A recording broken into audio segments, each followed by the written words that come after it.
할렐루야. 주 예수 그리스도 이름으로 하나님 말씀 증거하겠습니다. 오늘 오후 시간에는 데살로니가 후서 2장 말씀을 함께 살펴보시겠습니다. 신약성경 334페이지 데살로니가 후서 2장 13절부터 15절까지의 말씀을 함께 보시겠습니다.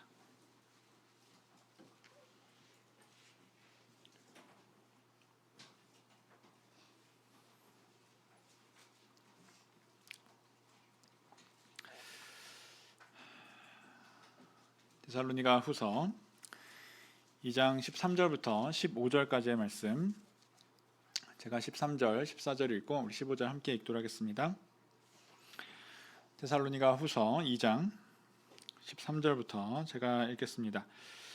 주의 사랑하시는 형제들아, 우리가 항상 너희를 위하여 마땅히 하나님께 감사할 것은 하나님이 처음부터 너희를 택하사 성령의 거룩하게 하심과 진리를 믿음으로 구원을 얻게 하심이니, 이를 위하여 우리 복음으로 너희를 부르사 우리 주 예수 그리스도의 영광을 얻게 하려 하심이니라. 15절. 이러므로 형제들아, 굳게 서서 말로나 우리 편지로 가르침을 받은 유전을 지키라. 아멘. 오늘 오후 시간에는 굳게 서서 지키라 라는 말씀으로 함께 은혜를 나누도록 하겠습니다. 여러분, 우리가 참예수교회 안에서 진리를 배우고 신앙생활을 하고 있습니다. 근데 여러분들은 어떤 계기로 또 어떤 과정을 거쳐서 참예수교회에 들어오게 되셨습니까? 제가 예전에 있던 교회에서 이제 매월 마지막 안식일 오후에 간증회를 했습니다. 그래서 우리 성도님들이 하나님을 어떻게 믿게 되었고, 믿기 전에는 어떠한 삶을 살았고, 또 믿은 후에는 어떤 변화가 있었는지 이런 이야기를 들어볼 수 있는 기회를 가졌었는데, 그때 기억이 참 은혜롭고 좋았던 것 같습니다. 우리가 누군가를 통해서 복음을 전해 듣고 또 교회에 오기로 이제 결심을 했을 텐데, 각 사람마다 다 그 어떤 과정과 이제 이유가 다르더라고요. 어떤 분은 이제 부모님이 참예수교회를 이미 다니고 계셔서 뭐 자연스럽게 오신 분들도 계시고, 또 결혼을 해서 보니까 배우자가 참예수교회에 다니고 있어서 우리 교회에 함께 나오신 분도 계시고, 또 그분 중에 한 분은 어떤 분은 직장에서 일을 하고 있는데 성경을 읽고 있으니까 이 책도 한번 읽어봐 그러면서 책을 줬는데, 그게 이제 성경 요도였던 거예요. 우리 참예수교회에서 예전에 나왔던 성경 요도. 그 책을 읽다 보니까 자기가 일반 교회에서 신앙생활을 하면서 가지고 있었던 성경에 대한 의문이 책 안에서 다 답이 되더라는 겁니다. 그래서 나 당신이 다니는 교회 가고 싶다, 오히려 먼저 이렇게 이야기를 했어요. 그랬더니 오히려 책을 주신 우리 교회 집사님이, 아이고 우리 교회는 작고 교회도 없고 가정집에서 예배를 드리는데, 그랬더니 이분이, 아니 가정집에서 예배를 드리면 어떠냐, 그곳에 하나님만 계시면 나는 된다. 그래서 오히려 그분이 우리 교회에 오게 되셔서 또 지금까지 열심히 신앙생활을 하시는 분도 있습니다. 여러분은 어떤 과정을 거쳐서 우리 교회에 들어오셨습니까? 우리가 다양한 과정을 통해서 하나님을 믿게 되었지만은, 분명히 맨 처음에 나에게 하나님을 전해준 사람이 계실 겁니다. 근데 그분과 계속해서 연락을 하면서 지내십니까? 우리 청주교회에서는 이런 어떤 신앙의 간증들 많이 하시나요? 간증회 같은 시간이 있습니까? 예전에 있으셨나요? 네.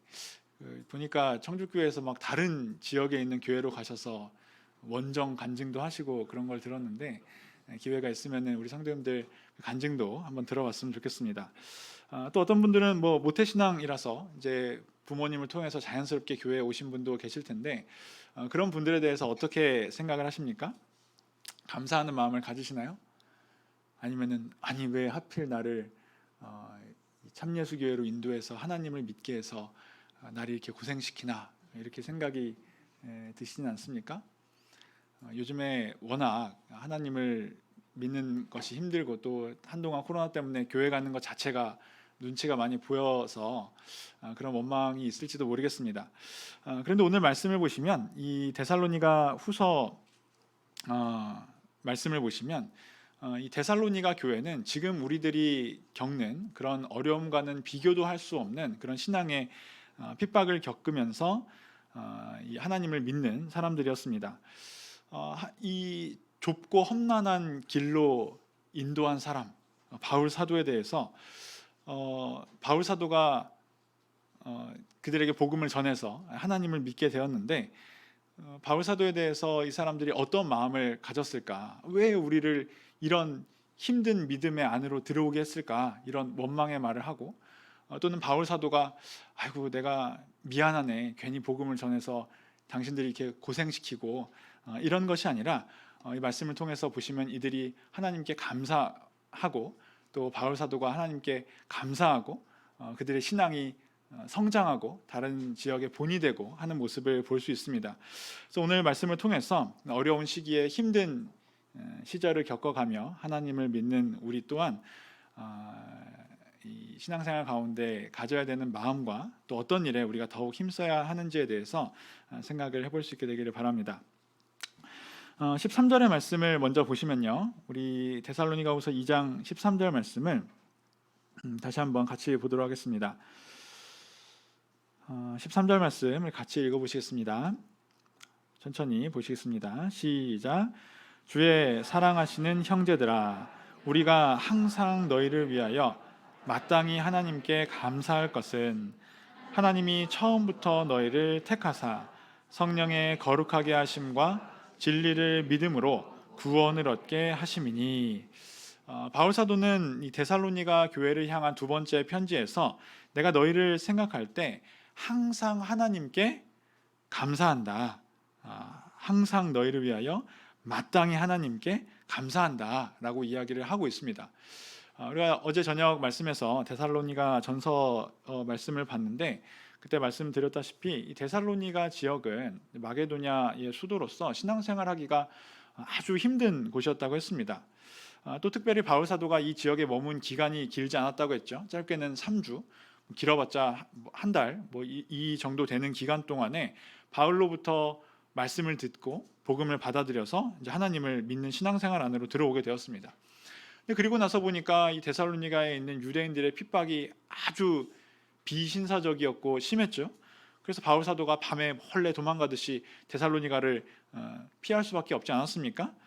심지어 옆도시 베레아로 갔을 때에도 막 데살로니가 사람들이 쫓아와서 핍박을 할 정도로 데살로니가는 신앙에 아주 신앙을 가졌을 때 고초가 예약되어 있는 그런 곳이었습니다. 이쯤 되면은 이 성도들이 하나님을 믿는 것에 대해서 불평을 할 수도 있고 또 바울 사도도 괜히 고생을 시키네 이런 미안한 마음을 가질 수도 있지만은 바울 사도는 여기에서 내가 항상 너희를 위하여 마땅히 하나님께 감사한다라고 이야기를 하고 있고 또 데살로니가 교회 성도들의 신앙 상태는 어떠했습니까? 다른 지역에 본이 될 정도로 이렇게 신앙이 성장한 것을 볼 수 있습니다. 그래서 이런 우리의 신앙의 성장의 모습과 또 바울 사도의 감사가 우리 안에 나타날 수 있게 되기를 바랍니다. 우리가 이런 항상 마땅히 하는 감사를 통해서 우리가 신앙생활 가운데 더욱 많이 힘을 쓸 수 있는 동력을 얻게 됩니다. 우리가 과연 어떤 일에 하나님께 감사할 수 있을지, 우리가 이 하나님을 믿는 이 믿음 안으로 들어온 것이 무엇이 감사할 일인지 우리가 배워서 이 신앙생활에 더욱 많이 힘을 쓸 수 있게 되기를 바랍니다. 첫 번째로 감사할 것은 우리 다시 데살로니가후서 2장 13절의 말씀을 보시면 첫 번째로 무엇을 감사한다라고 하고 있냐면은 하나님이 처음부터 너희를 택한 것에 대해서 감사하고 있습니다. 하나님께서 처음부터 너희를 택하셨다는 거예요. 하나님의 선택함이 있었다는 사실에 대해서 감사하고 있습니다. 여기서 택하사라는 이 단어는 이제 선택한다라는 단어죠. 하나님께서 선택하셨다는 겁니다. 근데 이 단어가 원래 어떤 단어에서 왔냐면은 들어올리다라는 단어에서 왔습니다. 들어올리다. 하나님께서 이 땅에서 성도들을 구원할 성도들을 이렇게 탁 선택해서 이렇게 들어 올리신 것 같은 그런 생각이 들게 합니다. 마치 우리가 그 인형 뽑기 기계 보시면은 이제 집게가 위에 있어서 인형들이 쫙 있으면 지폐를 넣고 이게 집게를 움직여서 탁 버튼을 누르면 위에서 쭉 집게가 내려와서 인형을 집어 올리지 않습니까? 마치 이와 같이 하나님께서 선택하셨다는 거예요. 들어 올리셨다는 겁니다. 그런데 하나님께서 우리를 선택하신 이유가 우리에게 있을까요? 우리에게 있지 않습니다. 뭐 인형을 뽑을 때 보면은 뭐 이 인형이 예쁘다든지 아니면 내가 갖고 싶었던 인형이었다든지 아니면 그것도 아니라면 뽑기 쉬운 자리에 있었던지 뭐 이런 이유가 있으니까 선택하지 않습니까? 그런데 하나님께서 우리를 택하신 데에는 그것이 우리에게 이유가 있는 것이 아니라 내가 다른 사람들보다 잘나고 예쁘고 또 특별하고 그래서 그런 것이 아니라 나에게 이유가 있는 것이 아니라 하나님께 이유가 있었다는 것입니다. 그것을 우리가 은혜다라고 하죠. 디모데후서 1장 9절의 말씀을 보시면 디모데후서 1장 9절 말씀을 보시면 하나님이 우리를 구원하사 거룩하신 부르심으로 부르심은 우리의 행위대로 하심이 아니요 오직 자기 뜻과 영원한 때 전부터 그리스도 예수 안에서 우리에게 주신 은혜대로 하심이라. 그래서 하나님의 은혜를 따라서 또한 하나님의 계획을 따라서 우리를 선택하셔서 이제 구원하셨다라는 것입니다. 이것이 하나님께서 그냥 마구잡이로 눈 감고 뭐 뽑아내듯이 뽑으신 것이 아니라 처음부터 하나님의 뜻을 따라서 이 세상을 지으셨을 때부터 계획을 가지시고 우리를 선택하셨다는 거예요. 여러분, 그래서 우리가 이 자리에 있는 것은 하나님의 놀라운 계획과 선택의 결과 지금 우리가 이 자리에 있는 것입니다. 여러분 한번 생각해 보시기 바랍니다. 세상에 수많은 시간들이 있지 않습니까? 또 수많은 지역들이 있지 않습니까? 그런데 그 가운데 여기저기서 흩어져 살고 있던 우리들을 하나님께서 선택하셔서 들어 올리셔서 이 자리에 이렇게 하셨다는 거예요. 그래서 우리가 이 자리에 모인 것은 우리에게 특별한 이유가 있어서 그런 것이 아니라 하나님께서 하나님의 계획이 있었기 때문에 또 하나님의 은혜가 있었기 때문에 우리가 이 자리에 오게 된 것이다라는 것입니다. 이것이 우리가 하나님께 감사해야 될 일이죠. 데살로니가 교회도 바울 사도가 그 데살로니가라는 지역에 짧은 시간 3주 동안 있었고 또 다른 곳이 아니라 데살로니가라는 곳에 갔기 때문에 그곳에 그 시간에 있었던 사람들이 바울을 만나고 또 말씀을 전해 듣고 믿음을 가지고 교회 안으로 들어오게 된 거 아니겠습니까? 이것이 우연이 된 것이 아니라 하나님의 계획 안에 하나님의 뜻 안에 있었다는 것입니다. 그렇기 때문에 우리가 감사할 일이라는 거죠. 그래서 모든 교회에 성도들이 구원받은 모습을 보면은 이런 하나님의 계획이 있습니다. 제가 예전에 이제 미얀마라는 나라에 갔었는데 이 미얀마에도 이제 우리 교회가 있습니다.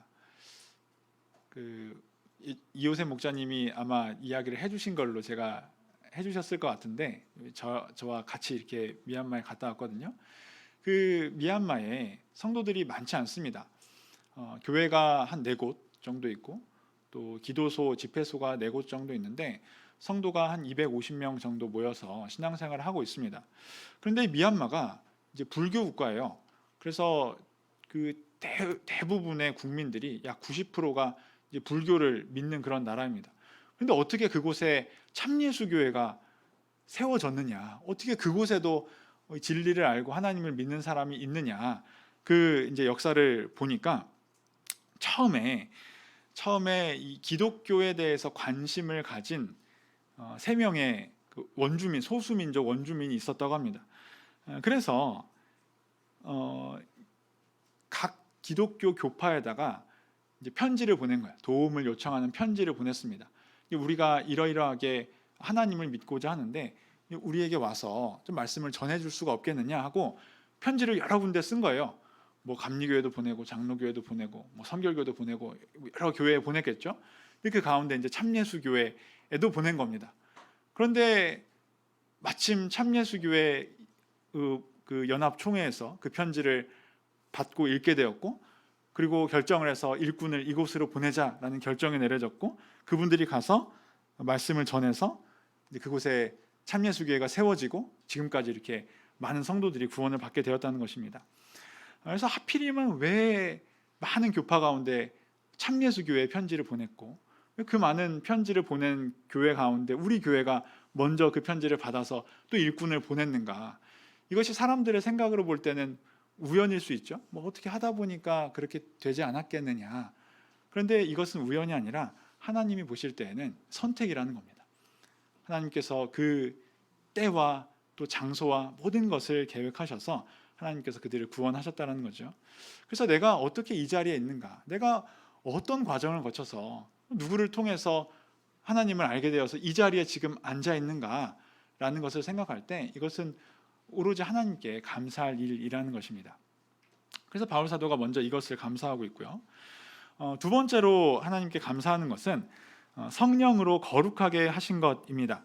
13절의 말씀을 보시면 주의 사랑하신 형제들아 우리가 항상 너희를 위하여 마땅히 하나님께 감사할 것은 하나님이 처음부터 너희를 택하사 성령에 거룩하게 하심과 성령으로 거룩하게 하신 것이 또한 하나님께 감사할 일이라는 거예요. 이 거룩함이라는 것은 사실 우리들과는 어울리지 않는 그런 속성입니다.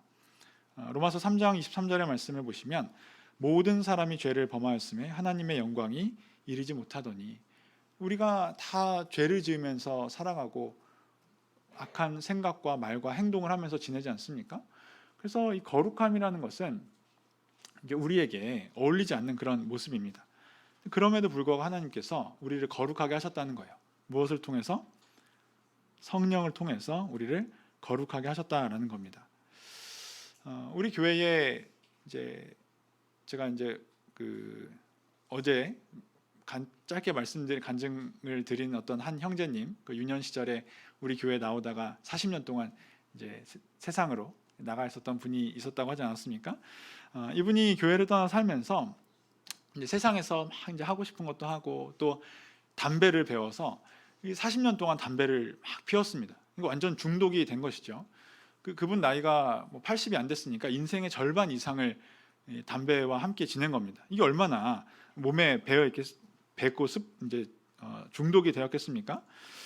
그런데 이분이 다시 이제 교회로 돌아와야겠다 결심을 하고 교회로 오게 되었습니다. 근데 문제는 뭐냐면은 그 흡연의 습관이 끊어지지가 않는 거예요. 그런데 담배 피는 사람들은 이제 담배 냄새에 좀 무감각하지만은 담배 안 피는 우리들은 어디서 담배 냄새만 나도 탁 알잖아요. 누가 밖에서 담배 피고 들어와도 우리는 알지 않습니까? 그러니까 이분이 그게 이제 눈치가 보이는 겁니다. 내가 이제 다시 교회에 왔는데 이 흡연의 습관을 어떻게 끊을 수 있을까? 그래서 이분이 하나님께 기도를 합니다. 딱 2번. 제가 담배를 끊게 해주십시오. 제가 담배를 끊게 해주십시오. 2번 기도를 했어요. 그랬더니 신기하게 그 다음부터 담배 생각이 전혀 나지 않더라는 겁니다. 그래서 이분이 하나님께 다시 돌아올 수 있었던 것도 그 어린 시절 받았던 성령에 대한 어떤 기억, 그리고 내가 그 기도를 할 때마다 방언이 끊이지 않는 것을 보면서 너무 신기하다. 내가 언젠가는 참예수교회로 돌아가야지. 그래서 이 성령을 통해서 믿음의 끈을 붙잡고 있었거든요. 근데 이분이 교회에 왔을 때 그 사실은 사람의 힘으로 끊을 수 없는 그런 습관을 하나님께 기도를 통해서 성령의 도움으로 이렇게 끊어냈습니다. 이것이 이제 하나님께서 우리에게 주신 어떤 놀라운 능력이죠. 그래서 우리에게 하나님께서 성령을 주셨다는 것은 영이신 하나님께서 우리 안에 함께 거하신다라는 거 아니겠습니까? 그래서 우리는 비록 거룩하지 않고 부족하고 또 의지도 약하지만은 거룩하신 하나님의 영인 성령이 우리 마음 가운데 있는 것을 통해서 우리 또한 이제 거룩해질 수 있다라는 것을 알 수 있습니다. 그래서 우리가 성령을 받았다는 사실, 하나님의 영이 우리 안에 있다라는 사실이 우리가 하나님께 감사할 일이라는 거예요. 혹시 성령을 아직 받지 않으신 분들이 계십니까? 구도자 분들, 또 새신자 분들, 우리가 하나님의 영인 성령을 받음을 통해서 거룩하게 됩니다. 이것이 우리가 하나님께 감사할 일이라는 것이죠. 세 번째로 바울 사도가 감사하는 것은 다시 데살로니가후서 2장 13절로 돌아오셔서 주의 사랑하신 형제들아, 우리가 항상 너희를 위하여 마땅히 하나님께 감사할 것은 하나님이 처음부터 너희를 택하사 성령의 거룩하게 하심과 진리를 믿음으로 구원을 얻게 하심이니. 우리에게 우리가 진리를 믿게 된 것, 진리를 믿음으로 구원을 얻게 된 것, 이것이 우리가 감사해야 되는 것이다 라고 이야기를 합니다. 또 우리가 생각을 해볼 때 우리가 진리를 믿게 된 것이 정말 감사한 일입니다. 사실 이것은 기적과 같은 일이에요. 세상에 보시면은 이 진리를 찾기 위해서 평생 동안 수고를 하는 사람들이 있습니다. 그럼에도 불구하고 진리가 무엇인지 깨닫지 못하고 죽는 사람들도 너무나 많습니다. 특히 우리 교회에 오신 분들 가운데 보면은 이 진리를 찾기 위해서 많은 교회들 또 종교들을 헤매다가 오신 분들이 있어요. 그래서 뭐 장로교, 감리교뿐만 아니라 막 불교, 또 무속신앙, 무슨 이름도 들어보지 못한 종교를 다 찾아다니시다가 결국 우리에게 참예수교회로 오신 분들이 있지 않습니까? 그런데 우리는 그런 수고를 하지 않고 진리를 알게 되었잖아요. 이 얼마나 감사한 일이냐라는 것입니다. 그래서 우리가 진리를 알게 된 것은 당연한 것이 아니에요. 뭐 당연히 참예수교회 진리를 배우고 아는 것이 뭐가 어려운 일이냐? 그렇지 않습니다. 이것은 기적에 가까운 일입니다. 왜냐하면은 우리가 세상을 보아서도 알 수 있지만은 진리를 아는데 방해하는 방해꾼들이 있기 때문입니다. 우리 고린도후서 4장 4절 말씀을 찾아보시겠습니다. 고린도후서 4장 4절 말씀.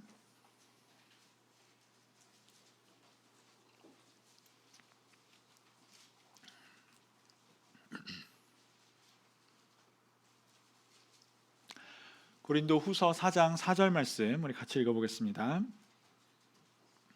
고린도후서 4장 4절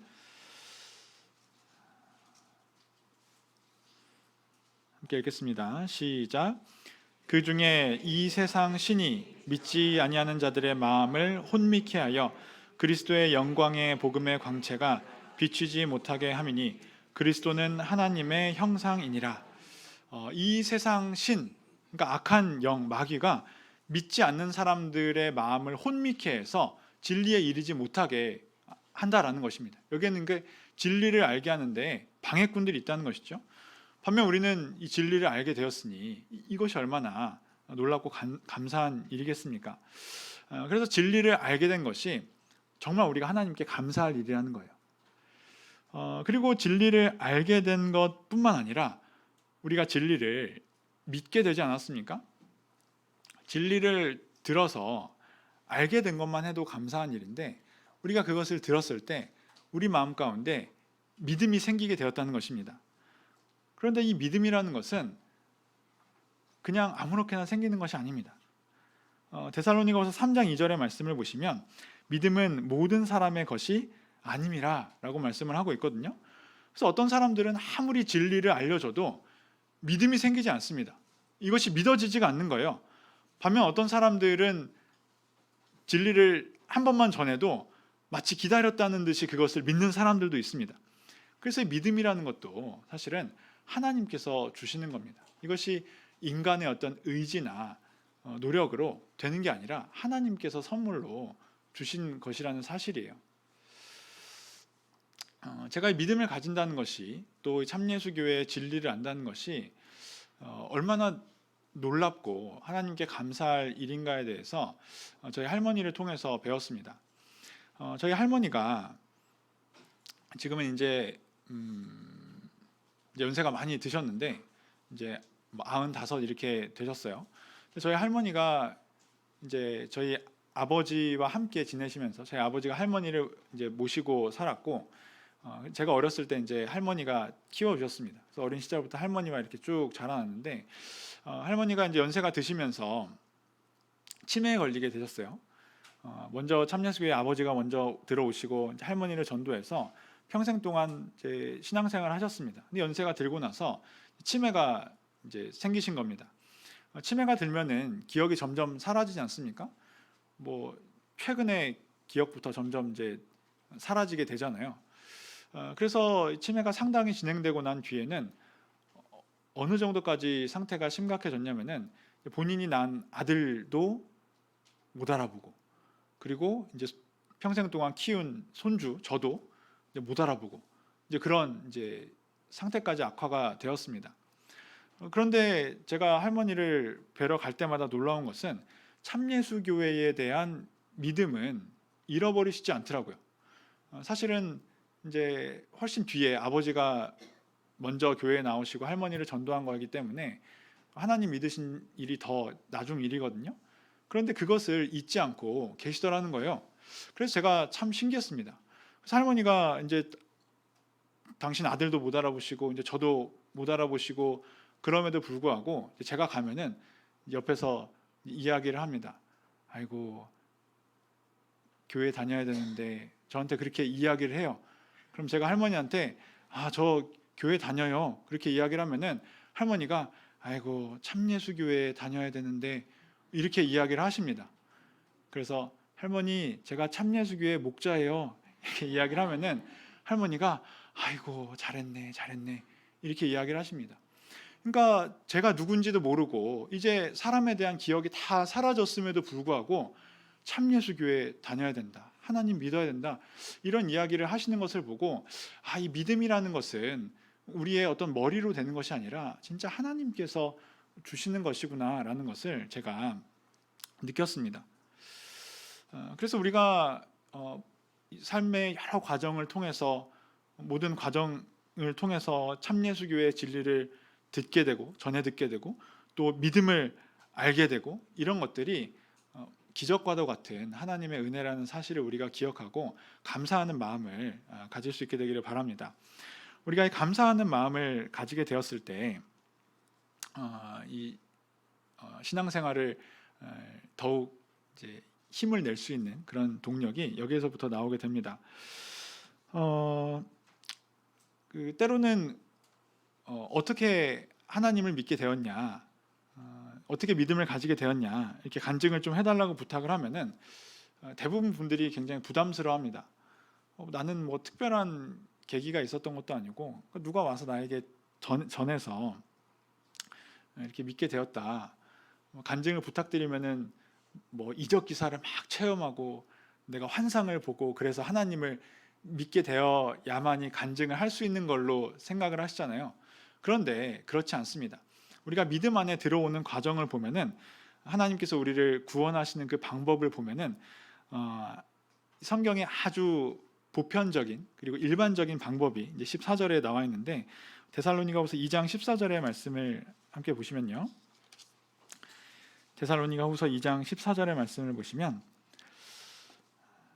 같이 읽어보겠습니다. 데살로니가후서 2장 14절 말씀 함께 읽어보겠습니다. 시작.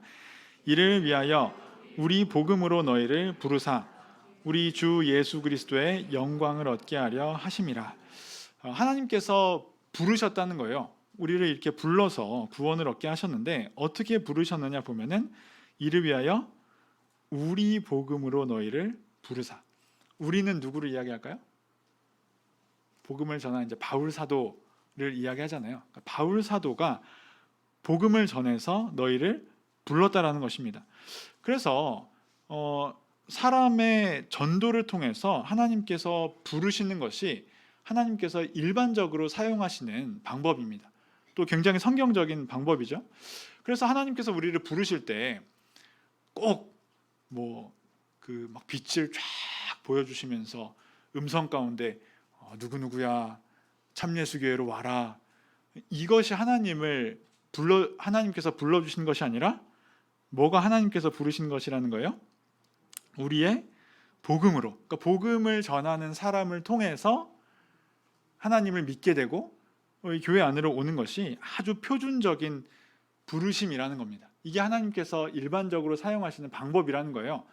그래서 혹시 누군가의 부름을 통해서 누군가 우리 교회 한번 와봐, 또 하나님 믿어봐, 이런 과정을 통해서 하나님을 믿게 되셨다고 한다면은 아주 성경적인 방법으로 내가 하나님을 믿게 되었구나라고 생각을 하시면 됩니다. 근데 어떤 분들은 그렇게 해서 말을 안 들으시는 분들이 있잖아요. 사람이 가서 전해도 안 듣는 사람들, 그런 사람들은 하나님께서 종종 특별한 방법으로 부르시기도 합니다. 그렇지 않다라고 한다면은 난 아주 이제 보편적인 평범한 사람이구나라고 생각을 하시면 됩니다. 그래서 그것을 가지고 간증하시면 됩니다. 하나님께서 나를 이렇게 부르셨구나. 그리고 그런 모든 사람들에게 하나님께서 이후에 놀라운 간증거리를 주십니다. 그게 무엇일까요? 14절의 말씀을 보시면 이를 위하여 우리 복음으로 너희를 부르사 우리 주 예수 그리스도의 영광을 얻게 하려 하심이니라. 그래서 그렇게 부른 사람들에게 영광을 얻게 해주신다라는 거예요. 이 영광은 나중에 우리가 얻게 되는 부활의 어떤 영광이겠죠. 그래서 신앙생활을 하다 보면 어떤 분들은 특별한 이적 기사를 체험하시는 분들도 있고 평생 동안 그런 거 하나도 없이 그냥 평범한 매일매일 똑같은 그런 신앙생활을 하시는 분도 있습니다. 하나님께서 필요에 따라서 그런 일들을 일으키시죠.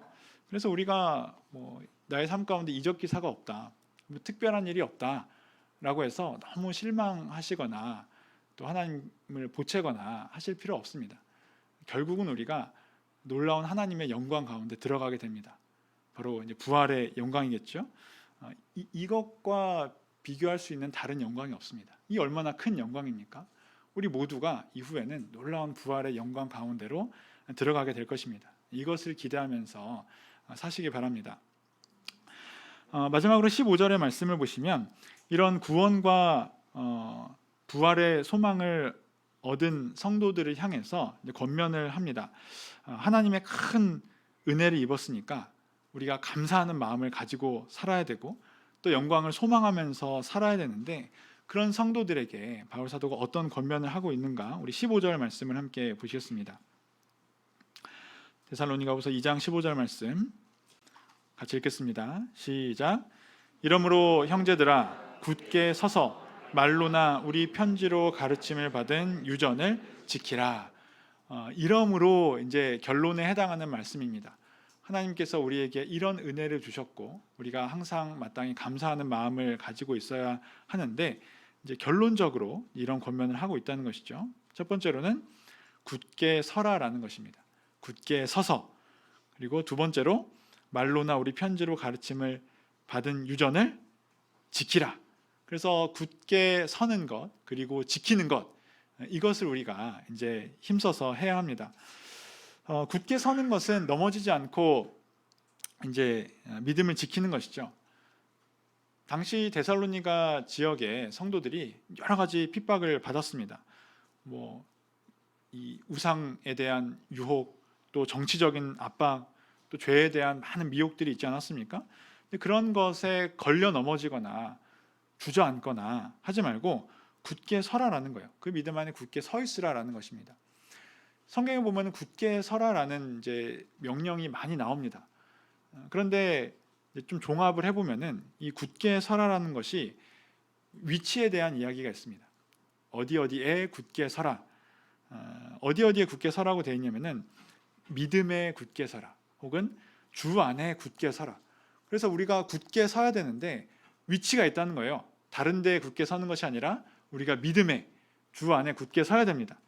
그리고 또 굳게 서는 방법이 나오는데 그것은 함께입니다. 함께. 그래서 함께 굳게 서라라고 권면을 합니다.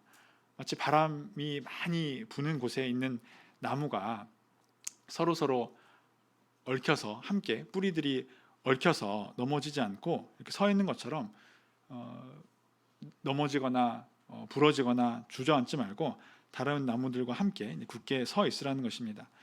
그래서 우리가 믿음 안에서, 주 안에서 옆에 앉아 계신 이 형제 자매님들과 서로 얽혀서 함께 서 있어야 합니다.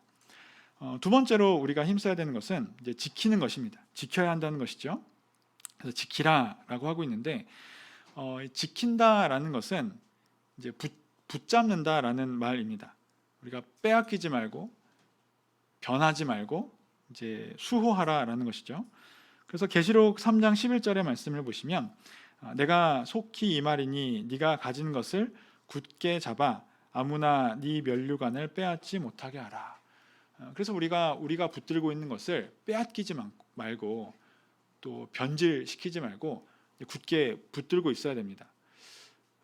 그리고 이 지킨다는 것은 그냥 붙잡고 있는 것만을 의미하는 것은 아니죠.